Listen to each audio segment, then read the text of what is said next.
Hello दोस्तों, स्वागत है आपका हमारे YouTube channel M Lucky Pandey में। तो दोस्तों, जैसा कि आपको पता है, नॉर्सेट 2022 की काउंसलिंग और सीट एलोकेशन का प्रोसेस स्टार्ट हो चुका है, जिसका सबसे पहला स्टेज जो होता है वो सीट प्रीफरेंस होता है। मतलब हमें सीट प्रीफरेंस को भरना होता है, तो सीट प्रीफरेंस स्टार्ट हो चुका है। उसकी लास्ट डेट जो है 7 अक्टूबर है। तो आप उससे पहले पहले जितने भी कैंडिडेट क्वालिफाइड कैंडिडेट है वो इसको भर सकते हैं। तो आप जाके अपनी जो सीट प्रीफरेंसेज है उसको ज़रूर भरें। ठीक है, जितने भी क्वालिफाइड कैंडिडेट है वो उसको ज़रूर भरें। ठीक है, और जो मेनली बेसिकली डाउट आ रहा है स्टूडेंट्स का कि सर कट ऑफ क्या रह सकती है अलग अलग कैटेगरी की, ठीक है, उस डाउट को हम इस वीडियो के अंदर क्लियर करेंगे। मैं आपको इस वीडियो के अंदर, वीडियो थोड़ा लंबा हो सकता है लेकिन इस वीडियो के अंदर पूरा काउंसलिंग का प्रोसेस समझाऊंगा कि सीट अलोकेशन एक्चुअली में किस तरीके से करी जाती है। एम्स जो है सीट अलोकेशन का प्रोसेस एक्चुअली में किस तरीके से करता है, कैसे फर्स्ट रैंक वालों को सीट अलॉट करता है, कौन सी कैटेगरी को पहले अलॉट करता है, सारा प्रोसेस मैं आपको बहुत डिटेल में समझाऊंगा। और मैं आपको प्रॉमिस करता हूं कि ये वीडियो अगर आपने पूरा देख लिया और अच्छे से देख लिया तो आपको किसी के वीडियो को जाने की जरूरत नहीं है। आप खुद ही निकाल लोगे कि क्या लास्ट रैंक रह सकती है, कितनी रैंक तक जो है चांस बनेगा, और क्या प्रोबेबिलिटी है कि मुझे सीट अलॉट होगी कि नहीं होगी। ठीक है, तो चलिए इस वीडियो को स्टार्ट करते हैं और डिटेल में समझते हैं कि एक्चुअल में अलोकेशन प्रोसेस होता किस तरीके से है। तो सबसे पहले जो क्या होता है कि हमारे पास रैंक निकल के आती है। जैसे कि आप देख सकते हो, मेरे पास एक्चुअल में सीट है, हमारे पास क्या होता है, रैंक निकल के आती है। जो हमारे पास, मेरे पास ये रिजल्ट है जो कि हमारा एम्स नॉर्सेट का रिजल्ट निकला हुआ है। ठीक है, इसके अंदर सबको अलग अलग कैटेगरी में जेंडर वाइज जो है सीट अलॉट करी जाती है।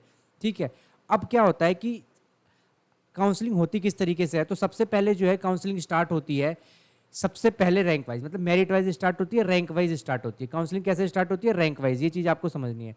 ठीक है, रैंक वाइज के अंदर सबसे पहले, उसमें भी रैंक वाइज के अंदर सबसे पहले जनरल कैटेगरी वालों के लिए सीट को खोला जाता है। जनरल कैटेगरी की जो सीट होती है वो सबके लिए होती है, उसे बोला जाता है अनरिजर्व सीट। अनरिजर्व सीट का मतलब है उसके अंदर ओबीसी वाला भी पार्टिसिपेट कर सकता है, एससी वाला भी पार्टिसिपेट कर सकता है, एसटी वाला भी और ईडब्ल्यूएस वाला भी। ठीक है, ये सारे के सारे कैंडिडेट जो है अनरिजर्व सीट के ऊपर पार्टिसिपेट कर सकते हैं। ठीक है, तो मान लीजिए आपके पास जो है यहाँ पे एम्स ने टोटल 20 सीट्स निकाली। मैं आपको एग्जांपल देके समझाऊंगा और बताऊंगा भी सारे के सारा कि जैसे आपने प्रीफरेंसेस कुछ भरी है तो उस प्रीफरेंसेस के बेसिस पे किस तरीके से सीट अलॉट होती है। ठीक है, जैसे मान लीजिए एम्स ने 20 सीट्स निकाली, अलग अलग एम्स ने, 4 एम्स ने, एम्स दिल्ली में, एम्स भोपाल में, एम्स नागपुर में और एम्स रायपुर के अंदर। वो भी अलग अलग कैटेगरी के अंदर निकाली, general, OBC, SC, ST, OBC.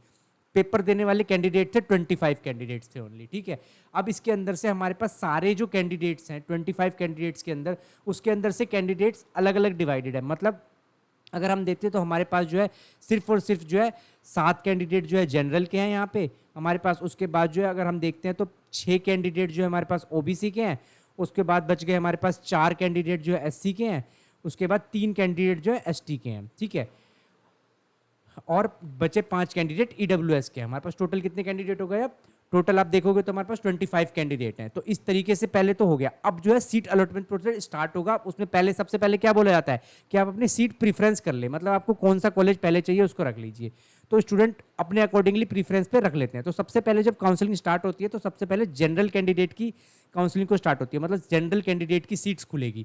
उस सीट्स के अंदर कोई भी पार्टिसिपेट कर सकता है। जैसे कि अब अलोकेशन स्टार्ट हुआ तो सबसे पहले ऑल इंडिया रैंक 1 पे जाएंगे।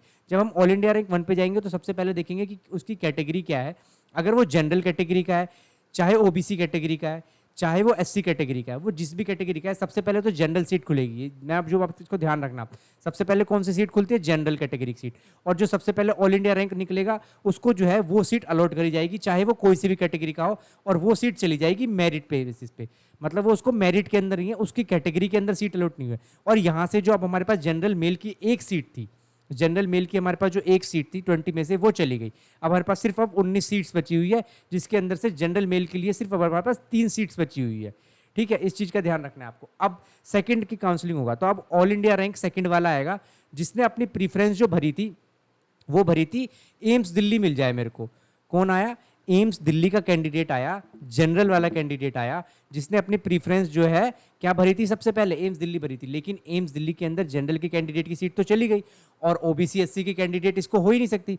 तो अब इसकी प्रीफरेंस सेकंड पे जाएंगे। जब इसकी प्रीफरेंस सेकंड पे जाएंगे तो देखेंगे कि उसने नागपुर की सीट भरी थी, तो उसको नागपुर अलॉट हो जाएगा इस तरीके से। तो अब क्या हुआ, जनरल की 2 सीटें चली गई, अब 18 सीटें ही रह गई हैं खाली।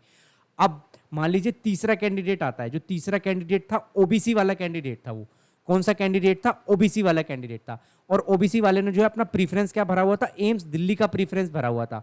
एम्स दिल्ली का जो प्रीफरेंस भरा था उसने, तो अब ओबीसी कैंडिडेट पहले, अभी तो क्या चल रही थी, लेकिन किसकी सीट चल रही थी अभी? जनरल की सीट चल रही थी। किसकी सीट चल रही थी? जनरल की सीट चल रही थी। लेकिन उसने अपना प्रेफरेंस क्या भरा था? एम्स दिल्ली। अब लेकिन जनरल की सीट से तो चली गई, लेकिन ओबीसी की सीट में अभी भी जो है क्या खाली है? एम्स दिल्ली में सीट खाली है, तो उसको उसके कैटेगरी में वो सीट अलॉट होगी। अब उसको मेरिट पे अलॉट नहीं होगा, वो किस में अलॉट होगा? उसको उसके कैटेगरी के अंदर अलॉट होगा। इस चीज को आपको समझना है। यही रीजन है कि कैटेगरी वाइज आप देखोगे जो रिजल्ट निकलता है उसके ऊपर कई बार लिखा होता है कि मेरिट पे इसको सीट अलॉट हुई है, या फिर उसके आगे कुछ नहीं लिखा होता है। अगर कुछ नहीं लिखा है तो इसका मतलब है उसको उसको उसकी कैटेगरी के अंदर, और वो कैटेगरी कैसे सेलेक्ट करा? वो उसने अपना प्रीफरेंस भर के करा।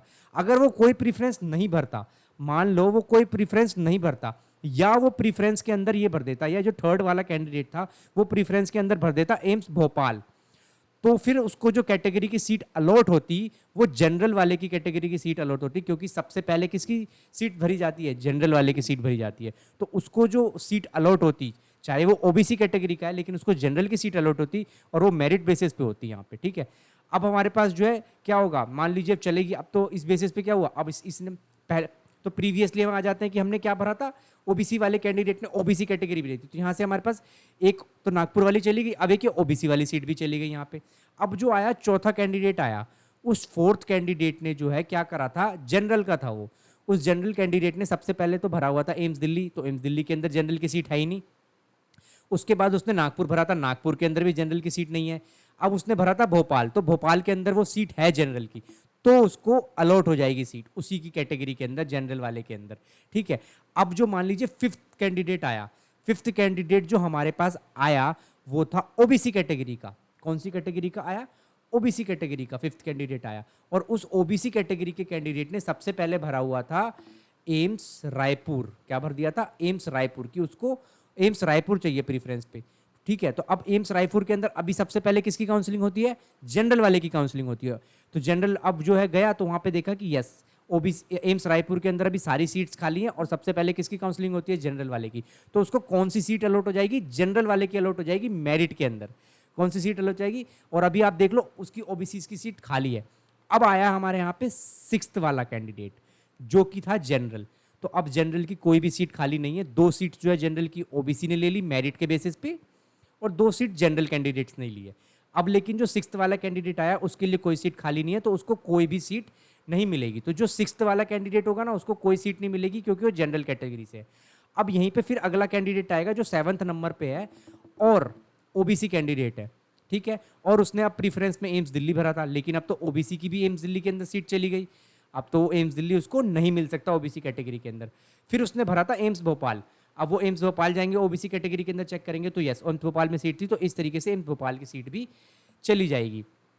ठीक है, अब जो आया 8th नंबर का कैंडिडेट आया, 8th नंबर का कैंडिडेट आया, क्योंकि अब जो है जनरल की सीट्स भर चुकी है, तो अब मतलब है जनरल की काउंसलिंग अब बंद हो गई है। तो अब अगर हम देखेंगे कि जनरल की लास्ट रैंक क्या गई, तो हमारे पास जो जनरल की लास्ट रैंक आई थी वो क्या था? 5th वाला कैंडिडेट था, और हमारे पास 1st वाला कैंडिडेट था जिसको सीट अलॉट हुई है। उसके बीच में जो कैंडिडेट थे मतलब 2 वाला और 4 वाला, वो ओबीसी कैटेगरी के कैंडिडेट थे, लेकिन उसको सीट कहाँ अलॉट हुई? जनरल कैटेगरी के अंदर। तो इस तरीके से काउंसलिंग होती है। ठीक है, अब मान लीजिए अब यहाँ पे एससी बचे कुछ कैंडिडेट आएंगे जिनकी कैटेगरी होगी एससी कैंडिडेट, तो जो एससी वाला कैंडिडेट होगा उसको एससी कैटेगरी के अंदर सीट अलॉट होगी। ठीक है, इस तरीके से बच्चे कुछ अगर अब ठीक है, अब लेकिन उसने एम्स दिल्ली पहले रखा होगा तो उसको एम्स दिल्ली मिल जाएगा, तो वो एससी की सीट भी कट गई है एम्स दिल्ली के अंदर। अब अगर उसने प्रीफरेंस पे एम्स दिल्ली रखा होगा तो उसको एम्स दिल्ली नहीं मिलेगा, क्योंकि एम्स दिल्ली के अंदर अब एससी की सीट बची ही नहीं है।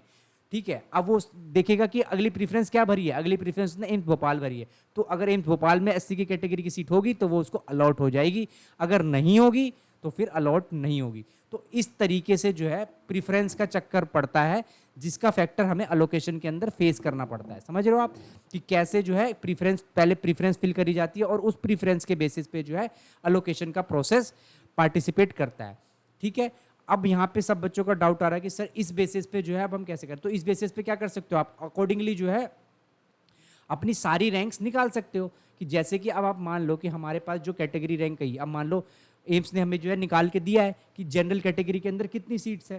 तो जनरल कैटेगरी के अंदर अगर हम देखते हैं टोटल जनरल फीमेल का देखते हैं, तो जनरल फीमेल के अंदर हमारे पास कितनी सीट्स आ रही है? तो जनरल फीमेल के अंदर जो हमारे पास सीट्स आ रही है वो आ रही है 1130 सीट्स आ रही है।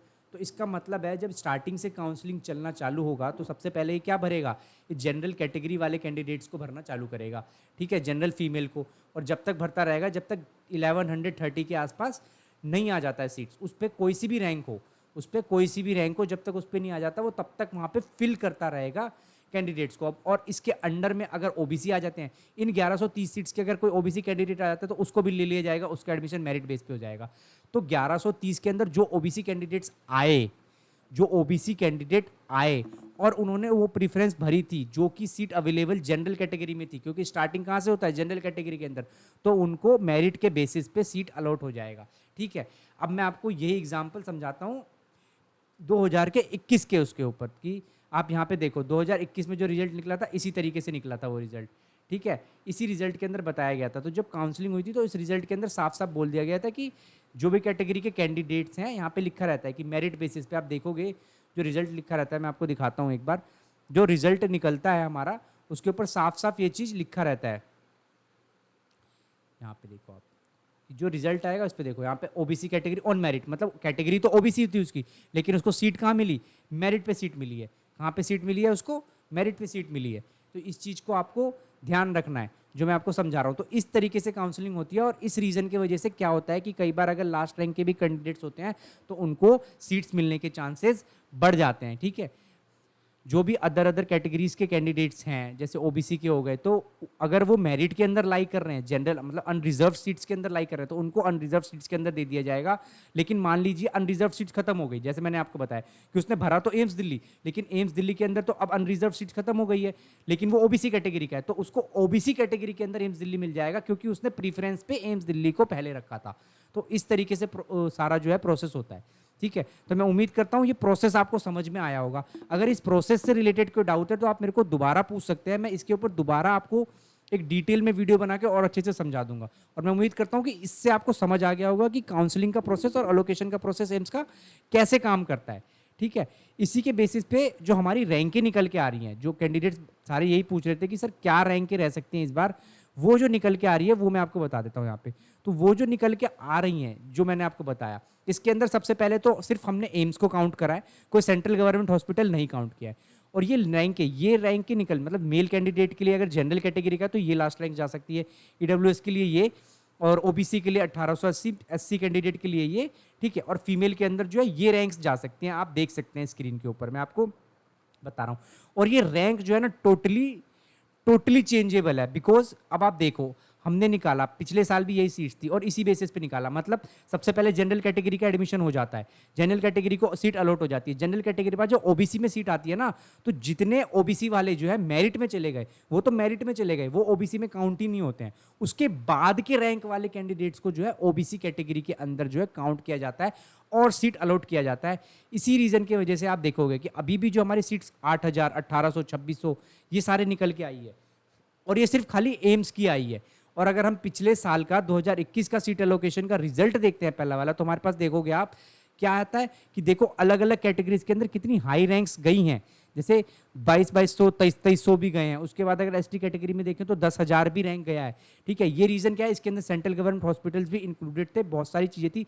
प्लस लास्ट में इंपॉर्टेंट चीज जो मैं आपको बताऊंगा कि ये सिर्फ इस फैक्टर पे नहीं डिपेंड करता है जो हमने रैंक निकाली है। इसलिए ये पूरी, अगर आपको कोई यूट्यूब पे ये बोलता है ना कि यही रैंक है, इससे चेंज नहीं हो सकता, ये फाइनल है, तो बिल्कुल गलत बोल रहा है। बिकॉज किसी के पास भी ये लिस्ट नहीं है कि कितने कैंडिडेट जो हैं हमारी रैंक के बीच में ऐसे हैं जिन्होंने काउंसलिंग के अंदर पार्टिसिपेट नहीं किया है। अगर मान लीजिए कोई कैंडिडेट 1000 के अंदर आती है रैंक उसकी, और उसके अंदर से 20 कैंडिडेट पार्टिसिपेट नहीं करते, तो 20 के तो सीट्स खाली हो गई ना हमारे लिए। तो इसका मतलब क्या होगा कि नीचे के जो 20 वाले होंगे उनको मौका मिल जाएगा, तो उनको सीट अलॉट हो जाएगी वो। तो ये रीज़न है। अब वो ऐसा क्यों है, आप बोलोगे ऐसा क्यों है, कोई सीट क्यों छोड़ना चाहेगा।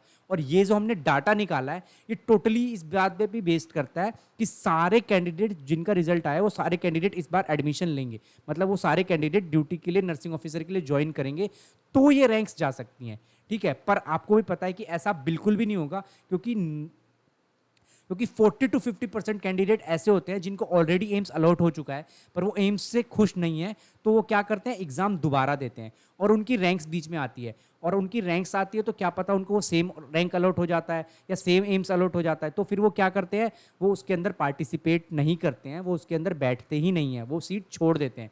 वो सीट क्या करते हैं, वो छोड़ देते हैं। या जिनको पता है कि उनकी रैंक इतनी आ गई है, इस रैंक से कुछ नहीं होगा और मैं ऑलरेडी एम्स के अंदर हूँ, तो वो कुछ छोड़ देते हैं। अब मान लीजिए कोई एम्स जोधपुर में और वो चाह रहा है मुझे एम्स दिल्ली मिल जाए, तो उसके लिए उसको इतनी रैंक लानी पड़ेगी, लेकिन अगर उसकी रैंक नहीं आई है तो वो तो पार्टिसिपेट करेगा भी, तब भी नहीं होगा। तो वो क्या करता है, वो सीट्स वैकेंट रह जाती है, और वो सीट्स वैकेंट रह जाती है इसलिए क्या होता है कि जो रैंक है वो नीचे चली जाती है। नीचे कहने का मतलब बढ़ जाती है। जैसे अगर ये 893 है तो there is very high possibility कि 1000 के पार हो जाए, ठीक है। प्लस इसके अंदर अभी सेंट्रल गवर्नमेंट को हम ऐड करेंगे, तो डेफिनेटली उसके लिए भी मैं सेंट्रल गवर्नमेंट को ऐड करके डाटा आपको दे दूंगा। अभी हम सिर्फ आपको ये बताना चाह रहे थे कि काउंसलिंग का एक्चुअल प्रोसेस किस तरीके से होता है और कैसे ये रैंकिंग निकाली जाती है एक्चुअल में जो डाटा आया है, ठीक है। तो ये इसी बेसिस पे निकाला जाता है। पहले जनरल को अलॉट कर दिया जाता है और फिर जनरल का रख के जनरल के बाद के जितने कैंडिडेट्स होते हैं कैटेगरी वाइज, उन कैटेगरी वाइज उनको सीट अलॉट करी जाती है। और ये सारा का सारा डाटा मैंने इकट्ठा करा है आपके लिए और बनाया। अगर आप ये शीट चाहते हैं तो मैं शीट डाल दूंगा डिस्क्रिप्शन के अंदर, ठीक है। इस तरीके से कि इस तरीके से पूरा डाटा, जैसे कि अब इससे ऊपर वाले जो कैंडिडेट थे, मान लीजिए ये कैंडिडेट की लास्ट रैंक आई है जिसको सीट अलॉट होगा, लेकिन अब मैंने इसको काउंट कहाँ से करा है, तो आप ये देखोगे तो इसको हमने काउंट कहाँ से करा, यहाँ से करा। अब इसके ऊपर के कैंडिडेट कहाँ चले गए, तो वही इसके ऊपर के कैंडिडेट्स को कहाँ एडमिशन मिल गया, किस बेसिस पे एलोकेशन हो गई, उनको मेरिट के बेसिस पे एलोकेशन हो गई। किस बेसिस पे एलोकेशन हो गई, उनकी मेरिट के बेसिस पे एलोकेशन हो गई। और इसी तरीके से सारा का सारा डाटा कैलकुलेट होता है। और इसी तरीके से मैंने आपके लिए सारा डाटा कट ऑफ जो लिस्ट निकाली है जिसके लिए आप लोग कह रहे थे वो निकाली है, प्लस आपको सारा काउंसलिंग का प्रोसेस समझाया कि किस तरीके से एक्चुअल में सीट अलॉट होती है। तो आप इस चीज़ को समझे। अगर इससे रिलेटेड कोई डाउट है तो डेफिनेटली आप कमेंट सेक्शन में मुझसे पूछे। प्लस काउंसलिंग स्टार्ट हो चुकी है, तो काउंसलिंग का आप मतलब काउंसलिंग कहने का मतलब चॉइस प्रेफरेंस, उसको सही से भरे। चैनल के ऊपर चॉइस प्रेफरेंस से रिलेटेड जो है लाइफ चॉइस प्रेफरेंस कैसे करें वो सारी वीडियो हमने डाल रखी है, आप उस वीडियो को देख के करें और कोई भी गलती ना करें। मैं उम्मीद करता हूँ ये कट ऑफ वाली वीडियो आपको समझ आ गई होगी, आपको पता चल गया होगा कि किस तरीके से काउंसलिंग का एलोकेशन का प्रोसेस होता है और किस तरीके से कट ऑफ निकाल के हमें बताया जाता है एग्जैक्ट रैंकिंग कितनी जा सकती है और कैसे जो प्रिडिक्ट करते हैं, ये रीज़न है, ठीक है। और ये डेफिनेटली चेंज होगा अगले साल भी, जो भी कैटेगरी वाइज प्रीफर्ड किए गए थे, बिकॉज इसके अंदर हमें नहीं पता कितने ऐसे कैंडिडेट है जिन्होंने सीट छोड़ दी है, कितने ऐसे कैंडिडेट है जो पार्टिसिपेट ही नहीं करेंगे, ठीक है। काफ़ी है ये चीज़, नहीं ये डाटा हमारे पास नहीं है। कितने ऐसे कैंडिडेट है जिन्होंने एलोकेशन के अंदर पार्टिसिपेट ही नहीं किया, जो भरेंगे ही नहीं इस चीज़ को, ठीक है। कितनों, ठीक है। तो बहुत सारे ऐसे कैंडिडेट होते हैं और उसकी लिस्ट हमारे पास नहीं है। अगर वो लिस्ट हमारे पास होती है तब हम और एग्जैक्ट डाटा पता कर सकते हैं कि कितने। तो ये इस बेसिस पे ही निकाला जाता है। और ये it is the minimum rank, इतनी तो डेफिनेटली जाएगी ही जाएगी, मतलब लास्ट रैंक जो जाएगी वो जाएगी, इससे ज़्यादा ही जाएगी। ये मिनिमम है, मतलब कि 893 जनरल कैटेगरी वाली मेल के लिए जाएगी, उल्टा इससे ज़्यादा जाएगी, मतलब 900 जा सकती है, 1000 जा सकती है, पर इससे नीचे नहीं जाएगी। ये मैं आपको बता देता हूँ, ये जो डाटा है इसके नीचे नहीं जाएगी कोई भी रैंक, इससे डेफिनेटली ऊपर जाएगी। इसके लिए आप प्रीवियस ईयर का डाटा चेक कर सकते हैं, सारी चीज़ें देख सकते हैं। और अब तो मैंने आपको काउंसलिंग का प्रोसेस समझा दिया, आप उसको फॉलो करके भी देख सकते हैं कि किस तरीके से जो है हमारी रैंक कर रही है। आप ये सारा डाटा चेक कर सकते हैं 2021 का, और इसके बेसिस पे आपको पूरा का पूरा आइडिया लग जाएगा, ठीक है। और इसी तरीके से जो है क्या होता है, एलोकेशन प्रोसेस होता है। तो उम्मीद करता हूँ वीडियो इन्फॉर्मेटिव रही होगी, थोड़ी बड़ी हो गई, पर इसके अंदर मैंने सारे कुछ समझाने की आपको कोशिश करी है कि आपका सारा डाउट एलोकेशन से रिलेटेड क्लियर हो जाए कि किस तरीके से जो है एलोकेशन प्रोसेस काम करता है। Thank you so much.